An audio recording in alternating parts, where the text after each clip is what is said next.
은혜로우신 주님 사랑을 감사합니다. 하나님의 생명을 말씀을 믿고 그 말씀을 우리가 실천할 때 축복을 받는다고 말씀하셨사오니 하나님의 자녀의 축복도 얻겠지만은 또 우리가 말씀에 순종했을 때는 여러 가지 고난도 따를 수 있습니다. 오늘 하나님이 기뻐하시는 영적 믿음이 어떤 것인가를 깨닫게 하셔서 하나님 기뻐하시는 믿음을 가지고 축복받는 역사가 모든 분들에게 이루어지도록 주님의 이름으로 축원합니다. 86번 성서적인 믿음입니다.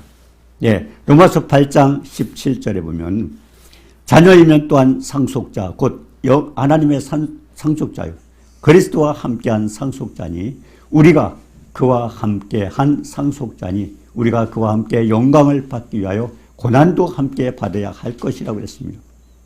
하나님이 기뻐하시는 성서적인 믿음은 어디서 오나 하는 내용을 가지고 말씀을 보기를 합니다. 자, 하나님의 상속자로 영광을 받게 되지만, 하나님의 자녀로서 영광을 받게 되지만, 고난도 함께 받아야 한다고 그랬습니다. 우리가 영광을 받는 것은 축복이죠. 하나님께서 천지 만물을 지으시고 모든 것을 지으셨는데, 그분을 왜 우리가 자녀가 된다는 건 얼마나 든든한 축복입니까? 참, 말씀만 들어도 뿌듯하잖아요. 이와 같은 축복자인데, 근데 중요한 것은, 그런데도 고난도 함께 받아야 된다. 그렇다 보니까, 그건 다소 부담을 갖자, 이잖아요. 고난받게 된다 하니까. 그런데, 자, 예수 그리스도께서 이 고난이 없으면, 십자가의 고난이 없으면 주님이 부활의 영광이 있었을까요? 주님도 그래서 고난을 받고 죽임을 당하고 3일 만에 부활하리라고 말씀을 하셨던 것입니다. 자, 그러면 히브리서 11장 6절에 그러죠. 믿음이 없이는 기쁘시게 할 수 없나니. 하나님을 기쁘시게 하는 믿음이 뭘까? 믿음이 없이는 하나님을 기쁘시게 하지 못하나니. 하나님께 나아가는 자는 반드시 그가 계신 것과 또한 그가 자기를 찾는 자들에게 상 주시는 이심을 믿어야 할지라도. 하나님을 기쁘시게 하는 믿음입니다. 하나님은 살아계십니다. 그리고 그 자기를 찾고 간절히 사모하는 자에게 상 주시는 것을 믿으라고 그랬습니다. 히브리서 11장 6절이죠. 그래서 하나님을 기쁘시게 하는 것, 계신 것과 자기를 찾는 자에게 상 주심을 믿으라고 그랬습니다. 자, 그렇기 때문에, 자, 그러면 하나님 계신 것과, 우리가 성경에 보니까요, 요한 1서 1장 1절에, 태초부터 있는 생명의 말씀에 관하여는 우리가 들은 바요, 눈으로 본 바요, 자세히 보고 우리의 손으로 만진 바라. 사도 요한이 고백한 내용입니다. 요한 1서 1장 1절에, 태초부터 있는 생명의 말씀, 기록된 성경의 생명의 말씀이죠. 우리가 들은 바요, 말씀을 통해서 우리는 들었습니다. 그리고 눈으로 본 바요. 그 생명의 말씀이신 주님이 육신을 입고 이 땅에 오셨어요. 눈으로 봤어요. 그리고 또 자세히 보고 손으로 만진 바라. 주님과 함께 있었잖아요. 만져봤잖아요. 그래서 사도 요한은 들었고 보았고 만져봤고 그렇게 실감나게 주님에 대해서 말씀을 하고 있습니다. 요한계시록 1장 8절에도 그랬죠. 주와 하나님이 이르시되 나는 알파와 오메가라. 그리고 이제도 있고 전에도 있었고 장차 올 자요 전능한 자라. 과거에도 계셨고 영원히 계시는 분. 전에도 계셨고 앞으로도 오실 영원한 하나님 이런 걸 가리키고 있습니다. 자, 출애굽기 3장 6절에 또 그랬어요. 모세도 또 이르시되 내 조상의 하나님이니. 조상의 하나님입니다. 그분은 아브라함의 하나님이요 이삭의 하나님이요 야곱의 하나님. 왜 그랬을까요? 자, 조상의 하나님 아브라함의 하나님이라면 이삭은 어떻게 해요? 할아버지, 아버지 하나님. 그리고 이 야곱은 할아버지 하나님. 이래야 될 텐데 아브라함의 하나님이요 이삭의 하나님이요 야곱의 하나님. 하나님은 영원하신 그대로 언제나 계신 하나님. 그렇기 때문에 누구나 아버지 하나님. 그렇게 하지 않습니까? 그래서 모세가 하나님 배웠기를 두려워하여 얼굴을 가렸다 그랬습니다. 자, 그 하나님을 어떻게 만나는? 우리가 요한복음 14장 21절에 그랬잖아요. 나의 계명을 가지고 지키는 자라야 나를 사랑하는 자. 나를 사랑하는 자는 아버지의 사랑을 받을 것이요 나도 그를 사랑하여 그에게 나타나리라. 우리가 하나님을 만나는 방법이죠.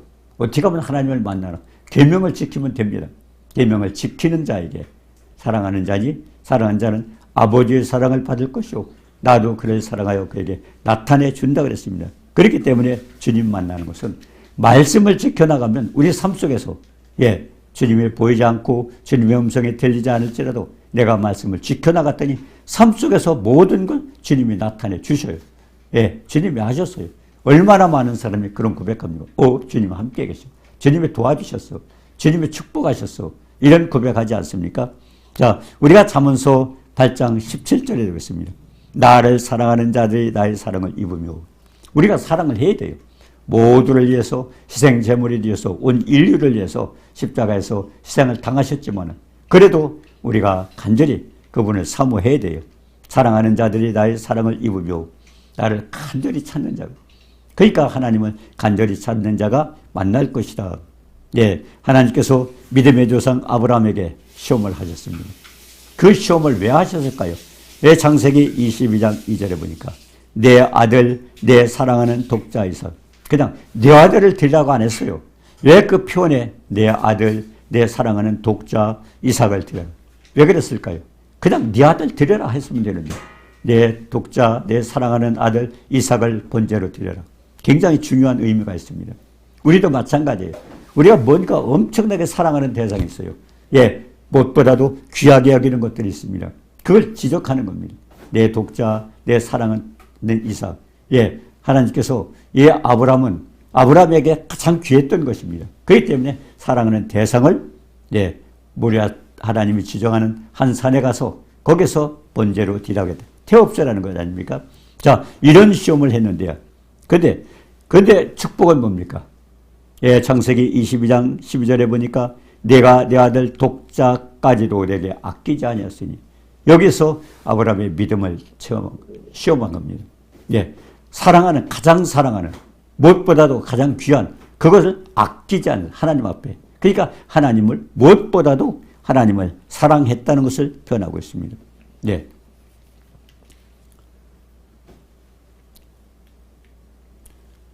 그래서 하나님께서 그 아들을 드리는 걸 보고 어떻게 했습니까?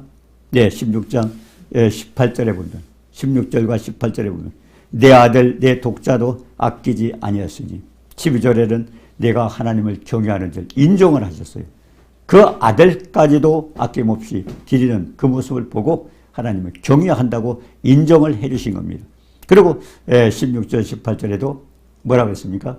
내가 네게 큰 복을 주고 네 씨가 크게 번성하여 하늘의 별과 같고 바닷가의 모래 같게 하니 그는 자손이 없었잖아요. 그런데 100세의 자식을 낳는데 그에게 엄청난 큰 복을 주고 네 씨가 결국 예수 그리스도를 말씀하는 겁니다. 번성하여 하늘의 별과 같고 이 이스라엘 백성은 인구가 얼마 안 되지 않습니까? 1000만 명이 안 되는데 그런데 하늘의 별, 바다의 모래 왜 그랬을까요? 결국 예수 그리스도에서 믿음의 조상을 믿음의 자손을 얘기하는 겁니다. 그래서 예수가 그 대적의 성문을 차지하라. 결국 대적 사탄 마귀를 무찔 수 있는 창세기 3장 15절에 했잖아요. 여자의 후손은 내 머리를 상하게 하시고 거기서 영적 전쟁에서 승리자가 돼. 결국 사망 권세를 깨시는 그걸 말씀하시는 겁니다. 대적의 성문을 차지하리라. 18절에는 또 내 씨로 말미암아 천하만민이 복을 얻으리니 결국 믿음의 사람들이죠. 이스라엘 백성만 하는 게 아니고 아브라함 믿음의 조상으로 세워주셨고 모든 예수 믿는 모든 사람은 천하만민이 복을 받으리니 이는 내가 나의 말을 준행하였습니다. 그 말이 어떤 말이에요? 독자 아들까지도 희생. 결국 하나님 앞에 드리려 할 때 그 말씀에 순종을 했던 것입니다. 그래서 천하만민이 복을 얻는 결국 믿음의 조상이 되는 그런 축복을 받게 되는 거죠. 자, 그래서 중요한 것은요. 어떤 사람도 그래요. 저도 그랬습니다. 처음에 교회 나가니까 이스라엘 저는 그 의미를 깨닫지 못하고 아니 교회만 가면 구약 성경에 이스라엘 하더라고요. 저도 처음에 좀 짜증났어요. 아니 우리는 한국 사람인데 동양 사람인데 왜 이스라엘만 자꾸만 그렇게 할까? 저는 그게 이해가 안 가가지고 저도 이거 잘못 왔구나 그런 생각을 한 적도 있습니다. 그러다 제가 이제 어떤 모임에 가서 신명기 7장 6절 7절 그 말씀을 들은 적이 있습니다. 세상 만민 가운데 가장 보잘것없는 그 민족을 하나님께서 택해서 그들을 통해서 인류 역사의 주관자 하나님이라는 걸 가르쳐주기 위해서 말씀에 순종할 때는 천대까지 은혜를 받고, 그리고 불순종할 때는 하나님이 즉시 심판한다는 것. 그 말씀을 듣고 나서 저도 그때서 깨달았고, 이제 이스라엘은 뭡니까? 우리의 표본입니다. 역사의 주관자가 하나님이라는 걸 가르쳐주기 위해서. 그렇기 때문에 우리는 그때부터 이제 깨닫게 됐는데요. 자, 그래서 갈라디아서 3장 7절 9절도 그래요. 예, 우리는요, 예를 보면 이제 교회 가서 설교를 듣다 보면, 아, 이거 누구 얘기다? 아브라함 얘기다가 아닙니다. 전부 다의 얘기예요. 우리 자신이 들어야 됩니다. 왜냐하면 우리가 갈라디아서 3장 7절에 뭡니까? 믿음이 있는 자는 아브라함의 자손이다. 예, 성경은 전부 아브라함의 자손에게 하는 말씀입니다. 근데 우리하고 무슨 관계가 있을까?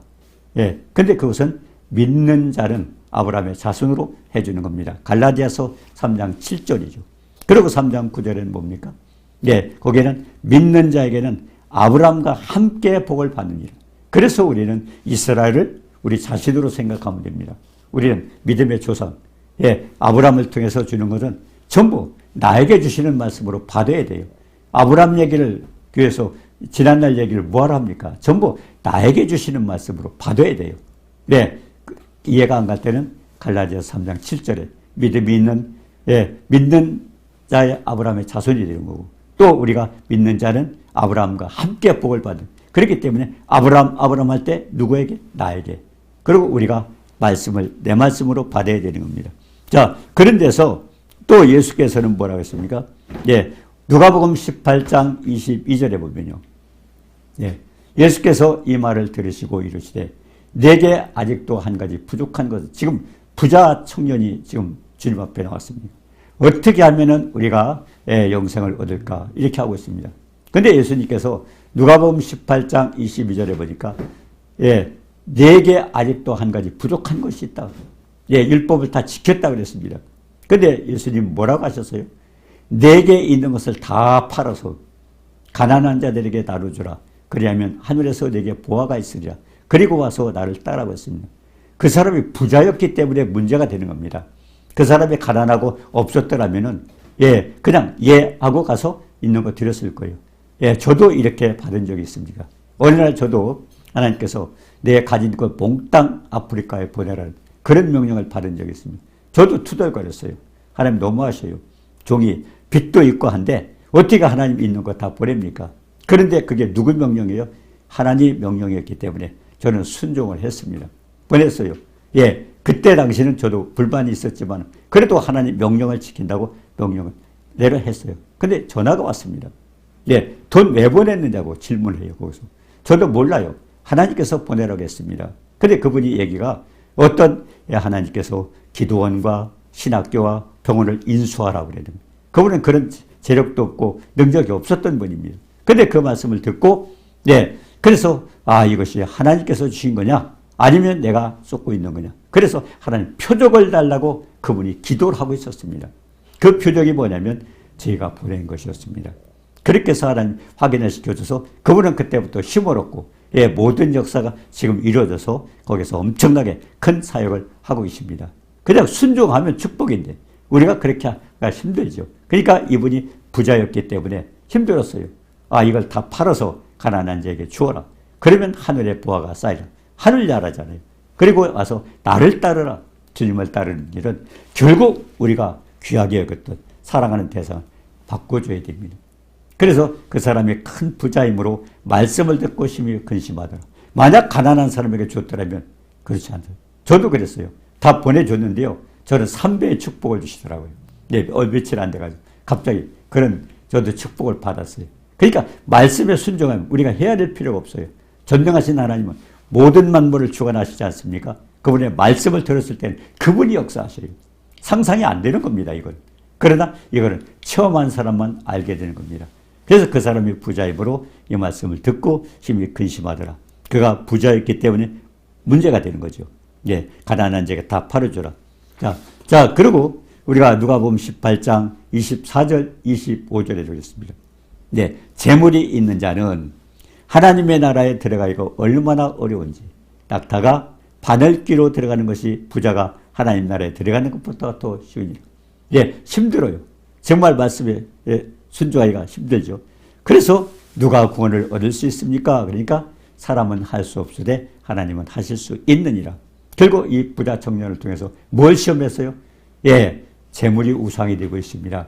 예, 그 자리에 하나님을 모시라는 겁니다.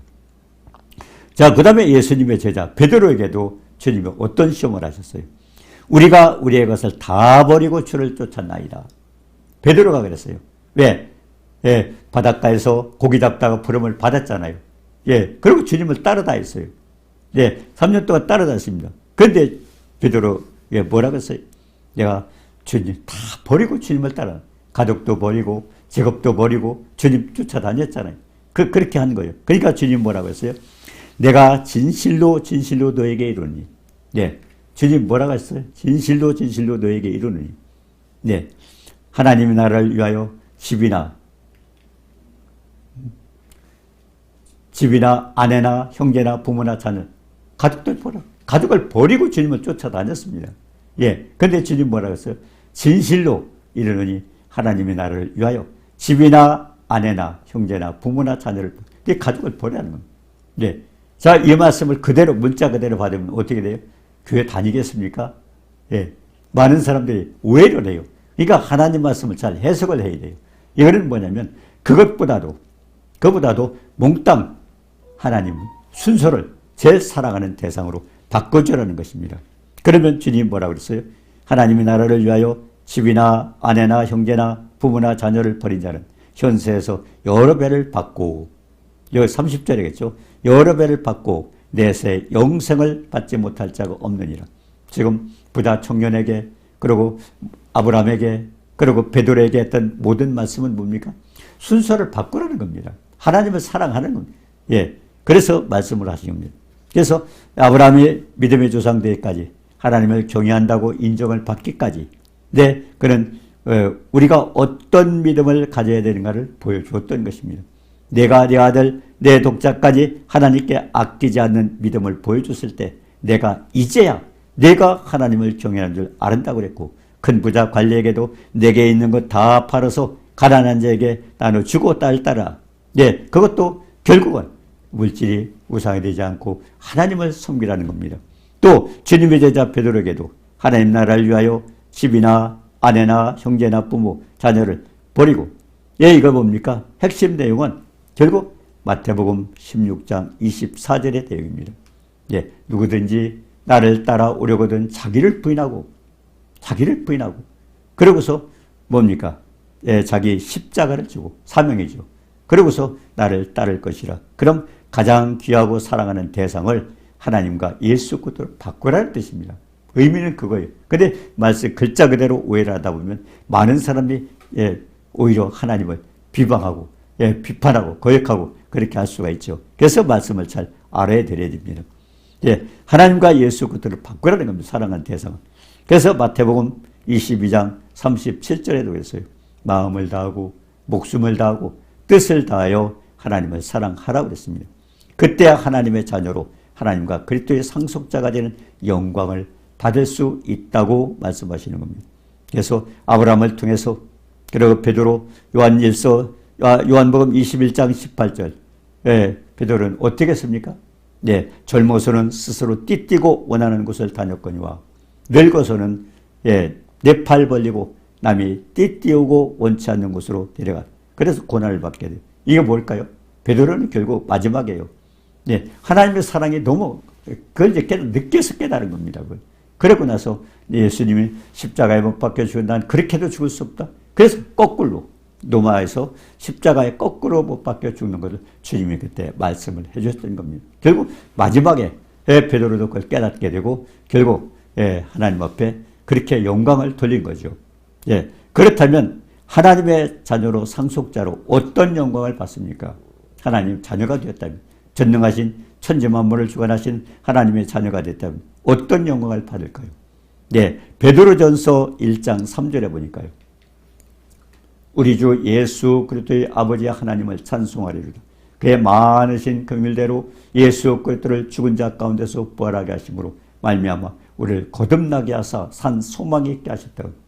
예수 그리스도의 십자가에 고난이 없었다면 부활의 영광이 있었습니까? 주님도 마찬가지예요. 그러니까 베드로에게 내가 이제 고난을 받고 죽임을 당하고 3일 만에 살아나갈 때 그 얘기 듣고 이게 내가 잘못 쫓아다녔구나 하고 주님 죽지 말라고 만류했다가 이 사탄아 내 뒤로 물러가라. 내가 하나님 일을 생각지 않고 사람 일을 생각한다고 책망받은 일이 있지 않았습니까? 그런데 예수 그리스도께서 어떻게 했어요?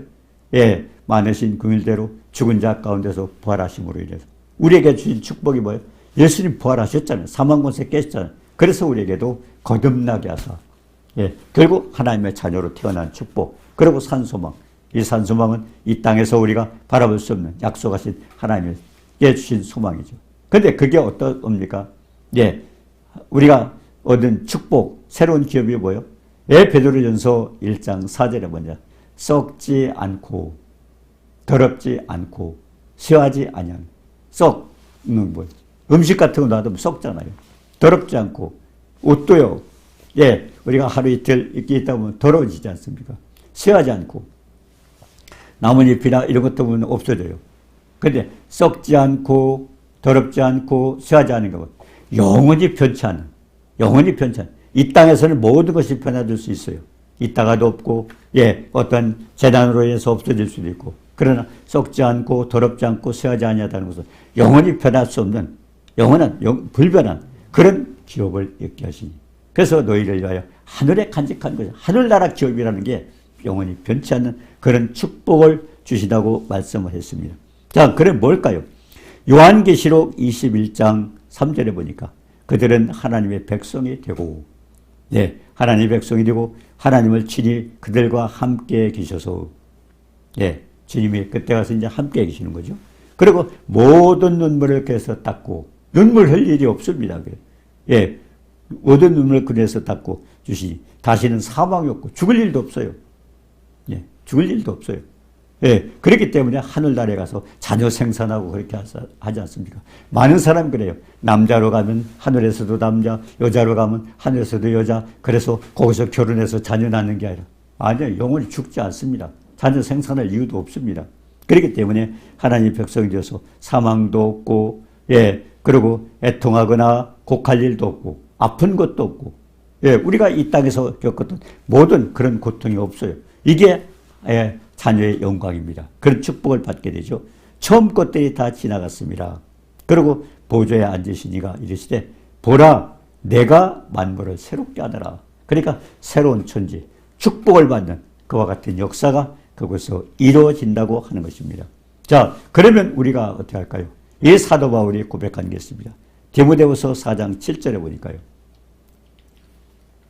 나는 선한 싸움을 싸우고 나의 달려갈 길을 마치고 믿음을 지켰으니. 사도 바울도 결국 우리가 유대인으로 있을 때 예수님을 믿지 않을 때는 핍박자가 되고, 예, 예수님의 대적자가 되었습니다. 그러다 그가 담메색 도상에서 예수님을 만나고 그때부터는 어떻게 됐어요? 생명 걸고 주님을 지켰어요.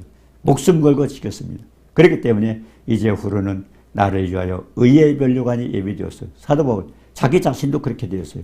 근데 자기 자신만 그렇게 된 것이 아니라 의로우신 재판장이 그날에 내게 주실 것이며, 사도 바울은 확신합니다. 그런 의의 면류관을 받을 것을. 그러면서 뭐라고 그랬어요? 내게만 아니라, 예, 주의 나타나심은 주의 결국 주의 재림을 사모하는 모든 자에게, 주님의 재림을 사모하고 결국 하나님 앞에 영광 돌리고 어떤 고난도 두려워하지 않고 그대로 감수하면서 이렇게 충성하는 모든 사람들에게 하나님은 그 의의 멸관을 준비해 주신다고 그랬습니다. 예, 내게만 주실 것이 아니라 그리고 주의 나타나심을 사모하는 모든 자에게 주신다. 그러니까 이것이 결국 하나님 앞에 영광도죠. 예, 물론 그렇게 영광을 받기 위해서는 자녀로서 여러 가지 고난도 있어요. 왜? 하나님 말씀에 순종하고 하다 보면 버릴 것도 있고 포기할 것도 있고, 그래서 여러 가지 고난은 따르지만은 결국 중요한 것은 하나님 앞에 자녀의 축복, 영광을 받고, 그리고 거기서는 영원히 눈물 흘릴 일도 없고 죽을 일도 없고 사망이나 고통이나 아픈 것도 없는, 완전히 바뀌어지는, 거기서 하나님과 동행하는, 함께하는 그런 축복을 받는다고 약속을 하신 겁니다. 오늘 이 축복 우리 모두에게 동일하게 얻어지는 축복이 있기를 주님의 이름으로 축원합니다. 거룩하신 하나님, 은혜와 사랑을 감사합니다. 하나님의 자녀의 축복은 영광도 들리지만은 그러나 고난도 따른다고 했습니다. 어떻게 우리가 말씀을 볼 때는 고난은 힘들고 어려운 것 같지만 그러나 베드로를 통해서 또 아브라함을 통해서 아버지 하나님 또 여러 사람들을 통해서 자기를 부인하고 자기 십자가를 졌던 모든 사람들이 하나님의 자녀가 되는 축복을 누려서 눈물도 없고 죽음도 없고 아픔도 없고 영원히 변치 않은 그런 어떤 천국을 소유하고 또 그곳에서 하나님과 함께 영원히 함께 있는 축복을 얻었던 것처럼 우리에게 이와 같은 하나님 앞에 영광 돌리는 축복된 역사가 있다는 것을 약속하신 것을 감사합니다. 이 축복 우리가 모두 받아내서 이 사도 바울이 고백했던 것처럼 결국 의의 멸관을 받고 주님과 함께하는 이 축복 모두 누리시기를 주님의 이름으로 축원합니다. 아멘.